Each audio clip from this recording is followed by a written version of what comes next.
a very good lunch, and we have Mr. Bharat Panchal, who would be taking session on Digital India Security Architecture. Since this is a digital, again a virtual session, he would be talking on Skype. And about Mr. Bharat Panchal, he is head of risk management and CISO at NPCI, National Payments Corporation of India. His technical expertise and leadership skills in program, project management, IT, operations, quality certifications, and business continuity management. He has more than 2 decades of experience with banking sector, insurance, securities, and telecommunication. With that, I welcome Mr. Bharat Panchal and request him to take over the virtual session. Good afternoon, everyone, and it's a great pleasure to be with you virtually. Of course, it is an advantage to have virtual speaker, because if you are taking some nice nap after having such delicious lunch, your speaker is not going to see you. But I'll make sure that whatever time is given to me for this session, I'll make it more interactive and meaningful, because all of you have come all the way in such a heavy rain and very troublesome traffic, especially in Pune. So I'll make sure that I'll try to give justice to this time, whatever is given to me. Can I have a presentation, please? Okay. So if one can focus this camera to presentation, I can sync with that. So I'm head of risk of NPCI, and I'm sure that I need not to give too much of introduction about NPCI, what we are doing, but just for sake of introduction, we are the people behind the entire financial system, which is now completely digitized, and you all are enjoying one or another product what NPCI has offered, like interbank ATM operations, which is NFS, which is National Financial Switch. We have IMPS, the one and only product across the world which provides interoperability among the various bank account, and that too in real time, 24/7, without having any holiday or any interruption in between. RuPay is our flagship product, and we are happy to announce that we have crossed almost 280 million card issuance in our country just in a couple of years, which is hardly three years or now. NACH and CTS are our offline product, and last but not least, the APS, which is Aadhaar-enabled payment system. And I'm happy to tell you that very recently, when Minister Ravi Shankar Prasad said that the government has saved around 33,000 crore rupees just by transferring the fund directly for the subsidy what government has paid so far for the LPG subscriber. And we are the people behind the entire payment infrastructure which we have provided to the country. So when I'm talking about the digital revolution or the digital India, a lot many things have happened in our country, and I'm proud to tell you that in 2002 I was part of one of the revolution which happened in telecommunication, where mobile has changed the life, and it has made everybody so much of privy to the technology. And of course, one of the dream for bringing mobile technology was to make everybody kallo duniya muthe mein. That was the slogan which Reliance came out, and mobile has gone ahead, and today it has made our life so much of so changed, where we can count on every revolution, because whatever we are talking today about technology based revolution, all is based on mobile technology. Can you please change the slide? Next slide, please. Okay, next to this. Okay, next to that, please. So in digital India, we are in the world of digital India, and as I was telling you that what has changed, what has brought this complete new landscape. I believe one, in banking technology, the new the complete universal banking based on the technology, where we can do banking from anywhere to anywhere today. Second, I think 1 minute, please. One has to click, please. Can you please click my slide?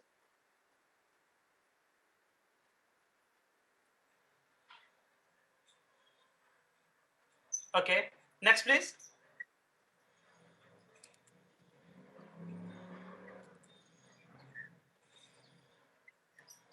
One more click. I'm sorry, but we can't help with this synchronization issue.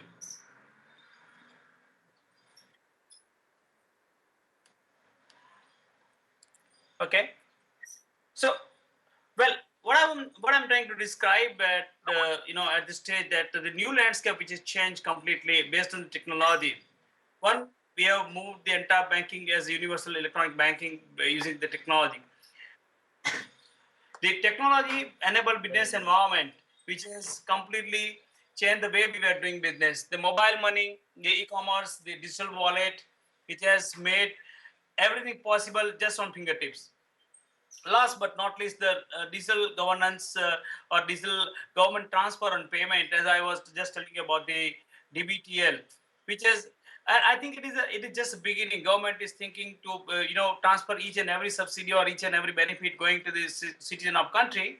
Let it be seamless. Let it be having any manual intervention. Let it go directly into the account, and we are working on that. And very soon, probably that also will come into picture. But what I am trying to insist here is that it has changed the customer's experience. It has enhanced the customer's experience. The way people were using technology, the way people were making use of technology, it has completely changed. Can you please go to the next slide, please? So, the change which has enabled or the increased proposition of customers' decision-making process, which has completely on it was started with the awareness, which is now followed by research, comparison, and choice, and ending with lot many proposition. So, what made this change?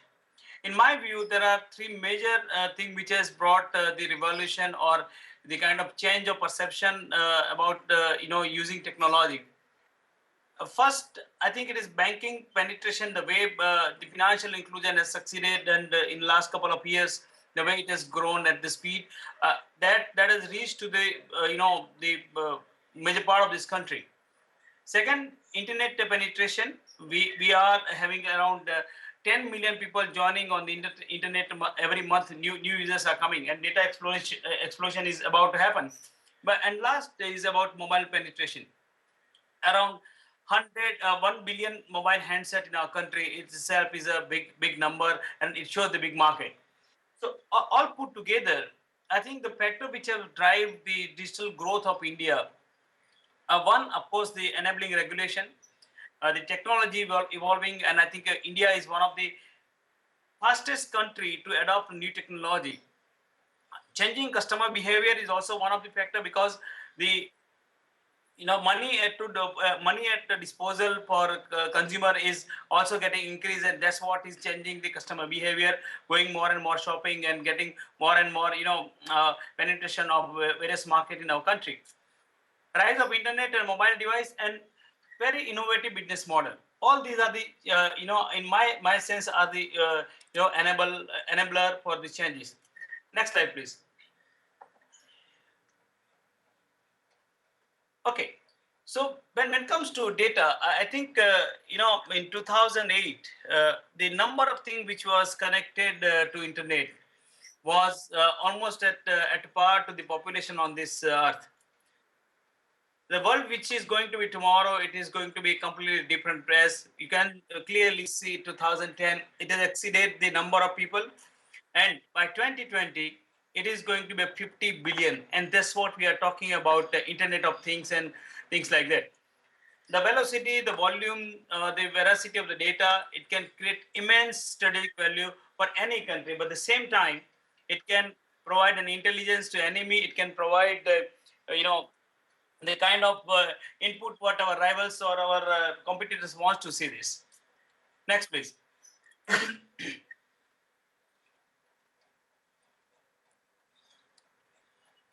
Yeah, next slide, please. Okay. So today the data has become a currency. If we see in old age, when 1980s or in that particular era, the maximum data was with the federal or state government. I mean, the regulators or the government bodies and all. Very few data were a private expert or forensic people, and least data or minimal data were remaining with the owner of the data. Can you please click, guy? Okay. So now in 21st century, the model has completely changed. The most data is lying with the owner or operator. I'm sure that the maximum data is there with either Vodafone or Reliance or Amazon or Flipkart or Make My Trip. More data is with private expert. Very less or minimal data has remained with the local government or any authority. So what I'm trying to bring here is the global economy and cyberspace were two different spaces so far. Both have converged, but the conversion has brought the multiplication of the risk which was existing somewhere else, which has brought along with that economical change, and it has become a global. Next slide, please.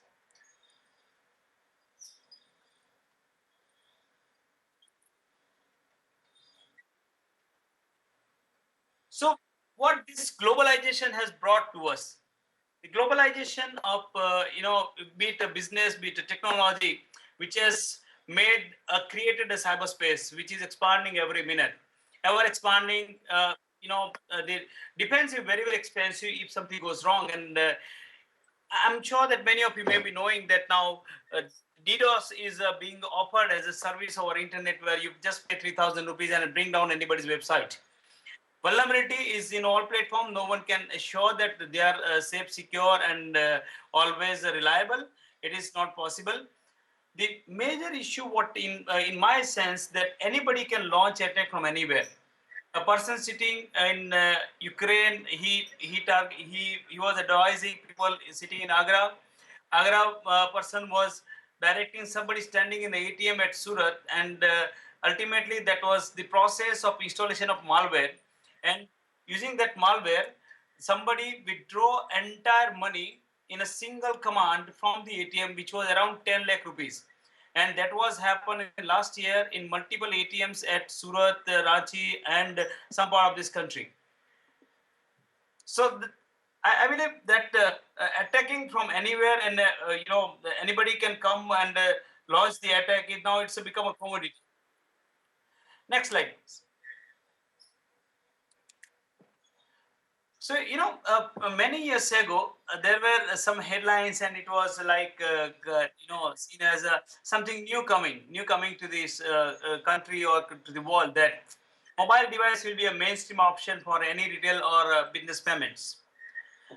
Plastic card will have disappeared, and I'm sure that sooner or later it is going to be disappeared, because the kind of innovation what we have seen e-commerce has emerged as a model. We are coming with a product called UPI, Unified Payment Interface, which is going to make life so easy, and it is first time ever in the world where interoperability is going to be provided among banks, merchant, issuer, acquire, PSPs, and all. Checks will no longer be used, and I can tell you that checks are dying. We are there's a single entity across this country for clearing house for check. We clearly see there's a decline in the uses of check. Most bank and payment institution will have direct access to the payment system today. Let me tell you that we are connected with around 1,200 banks. Imagine those days where you used to drop a check and it used to go for outstation clearing. Minimum 8 working days it used to take to credit in your account. 8 is minimum. It can go for 15, 20 days if it is far away. Today the scenario has changed. It is completely electronic based. You drop a check today morning sitting in Srinagar, and check is drawn in Chennai. Still your account will be credited by end of the day. So the excess of the system has gone, and it reached to the maximum mass of the people.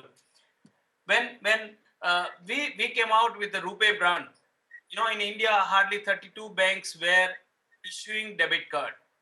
The reason I sure many of you may be knowing that the kind of charges one bank has to pay to issue a debit card was humongous. It was it was a matter of affordability for majority of the bank, because they could not afford. So only 32 banks were a country at size of India having more than 2,000 licensed bank. 32 banks were issuing debit card. Today in 3 years, we have made this enablement of technology, and our effort has paid off. And we are having around 1,200 banks issuing debit cards today. Even a bank having 5,000 customers, not a single ATM they are having. Still, their customer can go and withdraw money from anywhere in this country and even global also. That's the enablement what technology has made. If you please click the one button. So what is not envisaged. What I'm trying to tell you here is that all point which I just said about the mobile or plastic card or check was well envisaged, and people predicted very well. But what was not envisaged along with all this headline was the scale of exploitation of technology to commit a fraud, and that's what the challenge we all are facing today and trying to resolve one after one. Next slide, please.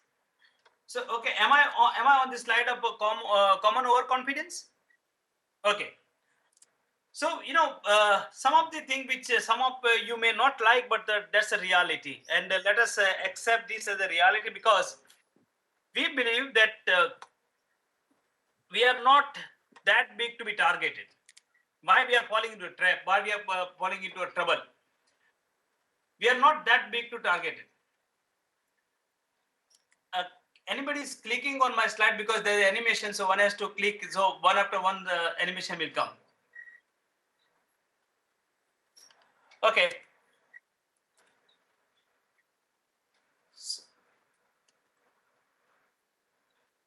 So, the first overconfidence, we are not that big to be targeted. The second overconfidence, that we have never been attacked, so we are immune, and we are going to be immune forever. The third confidence, that we don't have any sensitive data to become target. Why one should come to target us? The third next is our network is best secure. We have all type of antivirus, IDS, IPS, and hence we are completely secure. Next is, it will never ever happen with me.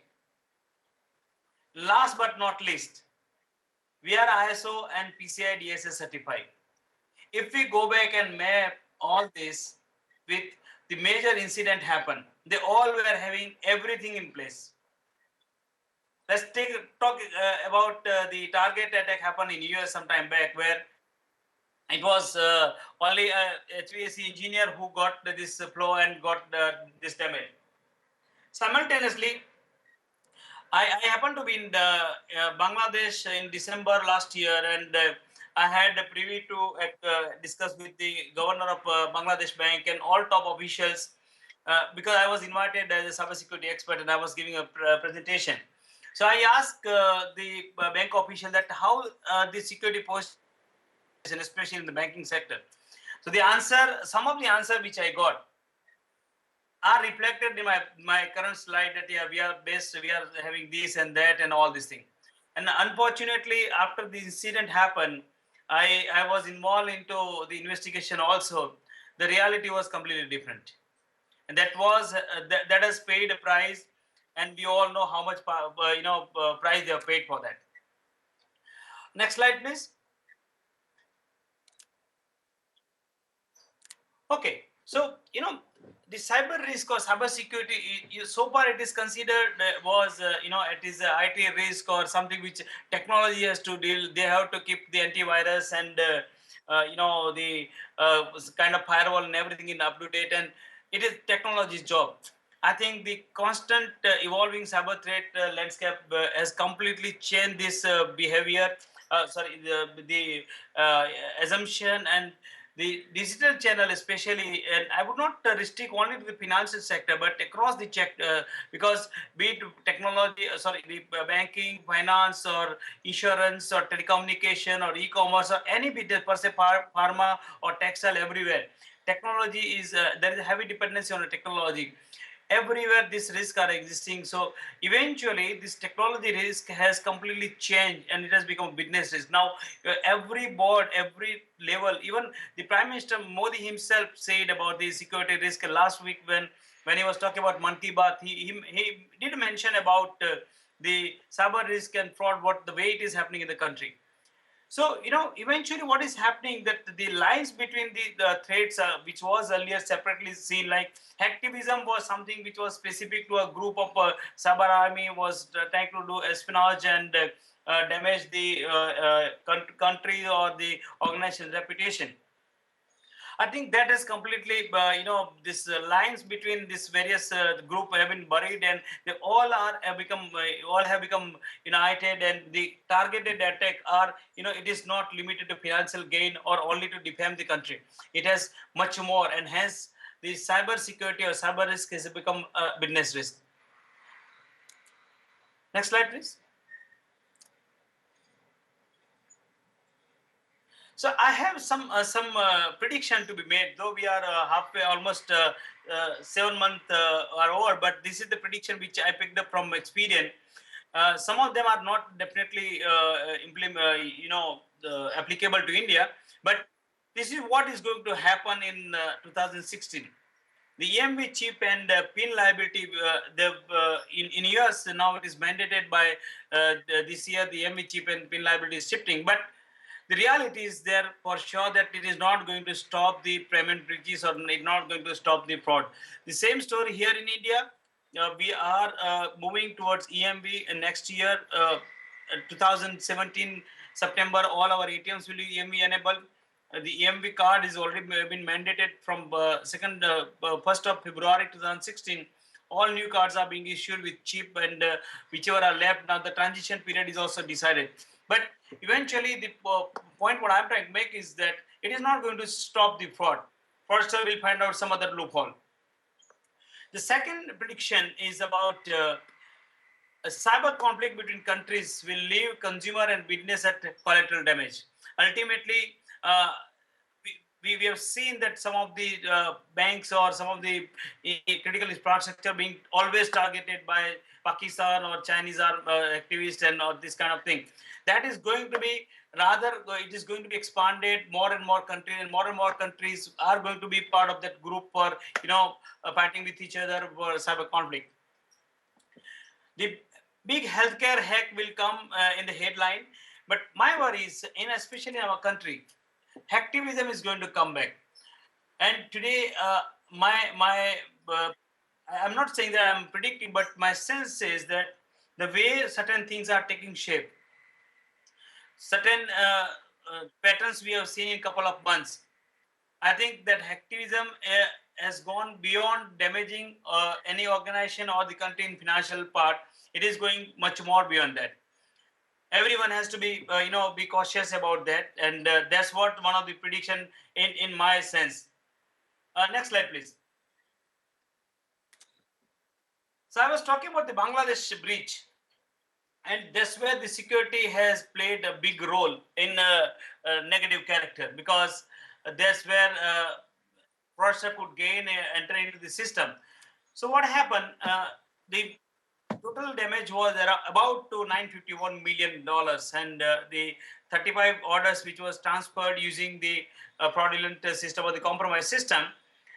It was not the Swift India or Swift or the Bangladesh bank, but the recipient bank or the beneficiary bank, which was New York Fed. They blocked because of they had some analytic engine, and the analytic engine got blocked this particular orders, but the damage was happened for around 101 million, where 5 orders were processed. So 81 gone out completely. It went into some of the accounts in Indonesia and Vietnam and some of the Southeast country.